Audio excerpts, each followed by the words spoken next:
For tens of thousands of years, the Haida harvested from their own forest, and they had an economy.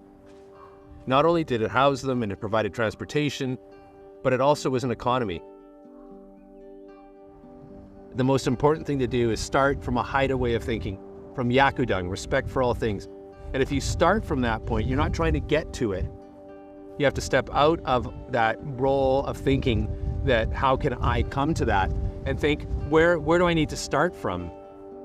Then the answers reveal themselves, how we get from where we are to where we need to be with a Haida way of thinking and approach.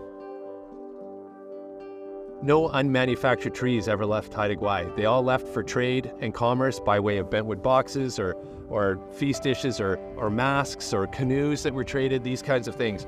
So to re-empower the community here with that ability to do that, but in modern terms, is really critical.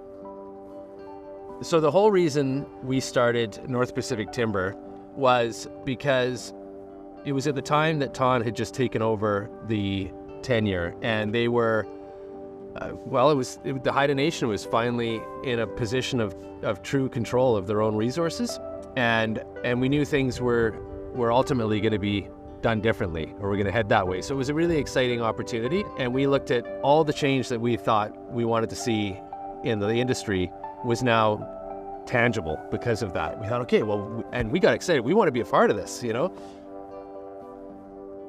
It's been a long process because, unfortunately, the logging industry on the whole is deeply entrenched in a certain way of practice.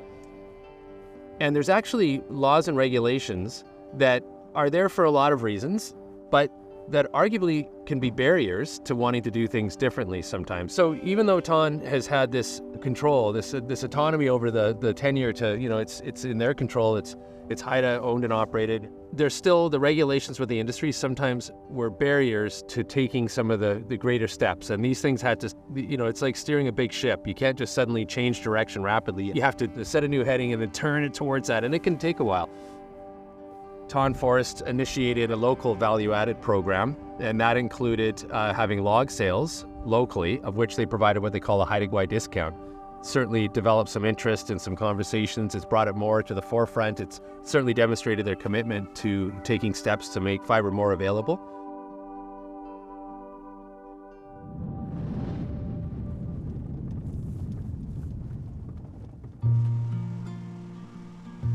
All of this wood in behind was all purchased from Taan through their pilot project that allows local millers to purchase wood from Taan at a discount to enhance the value-added program.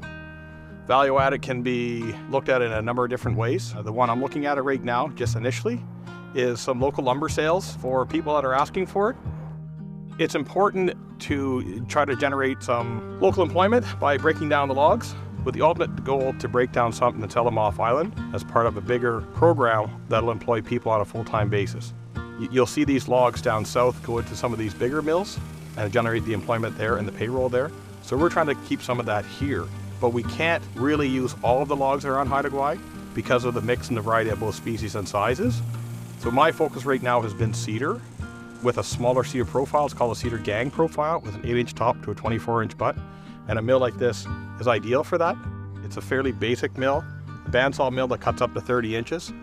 We turn around underneath a far blue tarp is another saw line. It is a circular mill that will be set up, as you can see the piles of gravel in behind here.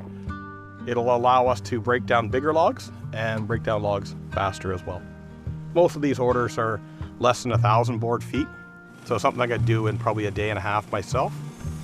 This mill doesn't need a lot. If I want to run this and the other one full time, I could probably consume between 1,500 and 2,000 cubic meters a year. So it's not a big volume, but with that, you'd probably generate 3 to 3.5 full-time employee jobs for the year, assuming you get the sales. And that's why I feel I need to get the sales off island so that we will generate the cants here and send them down. They can reman them down south. So my thought would be to have a number of smaller mills similar to a setup like this or the setup we'll have here, and then break down a few more logs here. Not the expectation that you'll break them all down. It's difficult to deal with that many species and that many sizes. But from a milling end, I do appreciate the support I receive from Taan for the logs. I encourage people to understand the resource and to understand that there is value in these smaller logs. People think of logs as being large around here, but there's a lot of smaller logs and there is value in them as well.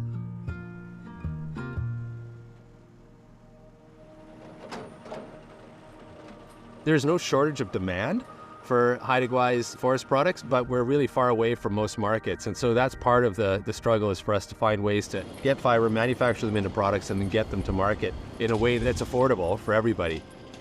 So in order for us to make it work, we need margins that can only come from higher end products like red cedar, larger dimensions, and a lot of clear and whatnot. It's our goal to move towards more regular manufacturing type products like 2x4s and whatnot. We're miles away from being able to do that on an affordable level that allows us to participate in the market. We don't have the volumes and we don't have the production ability yet and whatnot. But it's also really key that through developing this value-added program, we acknowledge that we need to raise the skill level of workers, local workers. We need to provide, the indication of a future in a business that would encourage younger people to come and get involved, learn some of the skills, become a sawyer, learn how to look at a log and be able to identify what you might be able to pull out of it in terms of, is this the right log for the type of cut I'm looking to do, and how best to orient it, and all these things. And so by creating a value-added foundation, we can grow it from there. And as we grow it, there'll be more labor to manufacture, better manufacturing skills overall. And then as we can afford to, we can add maybe better automation and take greater steps and start to become more efficient with how we manufacture wood. But for now, we are just doing the best we can with what we can. Taan harvests sustainably. They have the FSC certification. They meet and exceed a lot of environmental standards. They follow the LUO, that's the land use order for Haida Gwaii, which is an onerous process in itself. They've taken lots of steps over time to help support value added, but one of the more meaningful steps has just been recently with some innovative thinking on how a small mill like ours can have a small but steady supply of fiber that we're able to harvest either by retention harvest. In other words, we're leaving standing forest and selecting a few small trees from here and there, and or doing salvage, or a combination of both that fulfills our needs. Our total volume that we need for our mill is really low. And even if every mill on Haida Gwaii suddenly got busy, and we would never even come close to filling the demand that's out there for the lumber that could come off Haida Gwaii. But the kind of volume we're talking is so minimal. It's, 10,000 cubic meters would saturate our current milling capability on Haida Gwaii, and it's like under 1% of our overall volume that's allowable to be harvested on Haida Gwaii. So what we're talking about is a really, small investment that will yield great results in the community. And where we really need to see those results are on two different levels. One is we need that empowerment, not just having control of the Haida having control of their own resources, but then being able to choose how those resources are used in terms of manufacturing and sale. And we need the big picture of round log sales, of participating in world markets to help support change and carry things forward, for sure.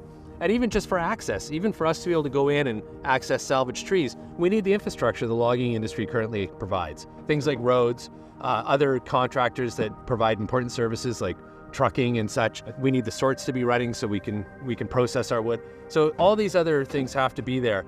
But in order to really provide the foundation value-added needs, it took innovative thinking and a commitment to that. And we're seeing that now, and we're seeing that provide opportunity. So we can now go out and harvest small volumes in a way that is sustainable. We really try to get as much wood out of all the logs as we can, which is very good. Like any little piece of clear or whatever, we'll do tree stakes. I'm the head miller, and it's been pretty steady work, sending a lot of wood out to Vancouver for some custom cuts, in Japan, do all kinds of salvage logging. So yeah, I'm milling 80 hours of the week on the swing blade here. It's nice, fun work. Get to do all kinds of different cuts for local orders, and Japan, and get to run the excavator and the other bandsaw mill. Do a lot of hands-on work with chainsaws and grading all the wood. There's some heavy equipment coming out these roads, so we gotta make sure it holds up for them. The amount of people that are involved putting the road in, logging it, and it is a major part of the economy. So Being quite young too, I know. yeah, Lots of young people don't even understand logging, what goes into that. I think they don't realize how important it is to the economy, like for this island. Like how much the logging and pays for here. The forestry industry just pays for everything on this island. We have nothing to replace it. It's getting harder and harder for loggers and road builders to do their jobs because of all the restrictions. There's no other industry on the island, really. Well, this is our land. It's our blood right. We've been here, tired of the big corporations from who knows where coming in and taking all our resources. and nothing really coming back into the community. So Yeah. we try to employ as many locals as we can possibly. So it's up to people to want to have the job too, though. Could be a Haida company working on Haida land. Kind of big company or your Haida owned, Haida operated.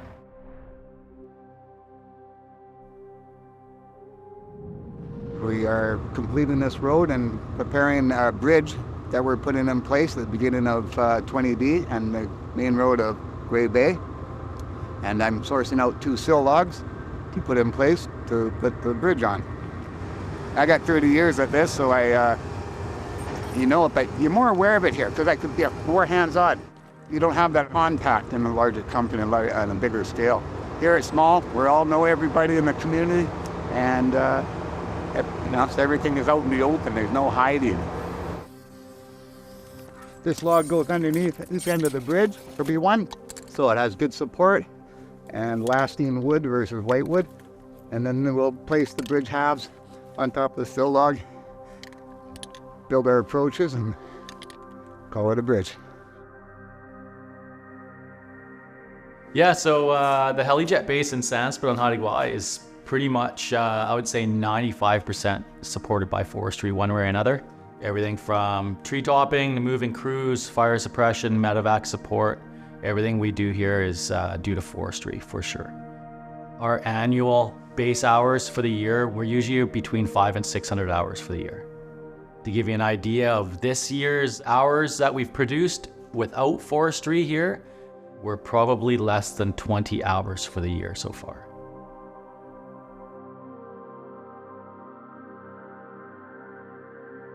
I think the short-term or long-term goal would be to build a foundation for value-added on Haida Gwaii that starts with some of the fundamentals, like access to fiber, and then allowing us to develop a minimum level of economy that supports interest in others getting involved. Because this can't be about any one person or any one company. It really needs to be about the community here, and the Haida community in particular. But what also needs to change is how we think and how we look at the management of our forests and how we approach the desires and the needs. We got into the industry years ago, and it's been a steep learning curve, but it's been exciting. And it's been exciting because we're in a time of change. And that change is being driven by a lot of things, but here on Haida Gwaii in particular, it's being driven by the Haida way of being and Haida laws and Haida governance. And that's really exciting and fulfilling. And to be a part of that, and to be a part of what will be a strong local economy that's driven not just by jobs or whatever, but actual empowerment of involvement and pride to be able to take a log that we've harvested, whether it be by salvage or a select harvest of types, and we bring it to the mill and we develop, so we cut it into something and we use every part of it. We make tree stakes out of the outer pieces. We create whatever we're doing with the, whether it's boat building lumber or timbers for construction, whatever it is, there's a real sense of pride. And when you fill a truck and it's all this beautiful lumber sitting there and we're shipping it off island, it's just so fulfilling. And that is a complete, that's really why we're into it, is because it really fills your heart with knowledge that you're respecting the forests and the trees, much like they had been by the Haida for tens of thousands of years, and we're bringing that respect back. It's not just smash and grab anymore. It's like, let's do more with less,